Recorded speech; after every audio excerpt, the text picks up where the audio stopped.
বামপথে বাংলা করতে প্রকাশতা চিহ্নে ভোট দিন। গ্রামীণ কর্মসংস্থান ফিরে আনতে প্রকাশতা চিহ্নে ভোট দিন। ইনকলাব জিন্দাবাদ।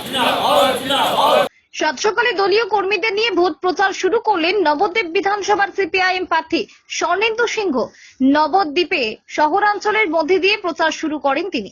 এই বিধানসভা কেন্দ্রটি তৃণমূলের গড় হিসেবে পরিচিত, কিন্তু তৃণমূলের গড় হলেও বাংলায় বামফ্রন্ট সরকার প্রতিষ্ঠিত করার আশাবাদী সিপিআইএম প্রার্থী স্বর্ণেন্দু সিংহ। শ্রমজীবী মানুষদের অধিকার, শিল্প এবং কর্মসংস্থানের স্লোগান দিয়ে চলছে নির্বাচনী প্রচার। 1977 সালে যখন বামফ্রন্ট সরকার প্রতিষ্ঠা হয়, 34 বছর আমাদের সরকারের অভিমুখ ছিল সাধারণ গরিব মানুষ। একদম প্রথমেই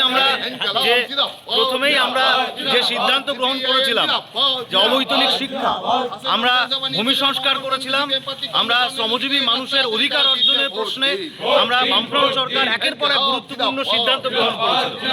সেই জায়গায় দাঁড়িয়ে আমরা আশাবাদী যে আগামী বামফ্রন্ট সরকার যে গঠন হতে চলেছে তাদের মূল লক্ষ্য হবে, অভিমুখ হবে সাধারণ মানুষের প্রতি তাদের সমর্পণ। এবং আমাদের লক্ষ্য, রাজ্যে অনেক যুবক যুবতী তারা বেকার, শিক্ষা বিহাল, শিক্ষার পুনর্গঠন, স্বাস্থ্যের পুনর্গঠন এবং রাজ্যে যুবক যুবতীদের হাতে কাজের ব্যবস্থা করা, নারীদের সম্মান নিশ্চিত করা এবং ভাতা সঙ্গে সঙ্গে স্বনির্ভরতা আমাদের প্রধান লক্ষ্য।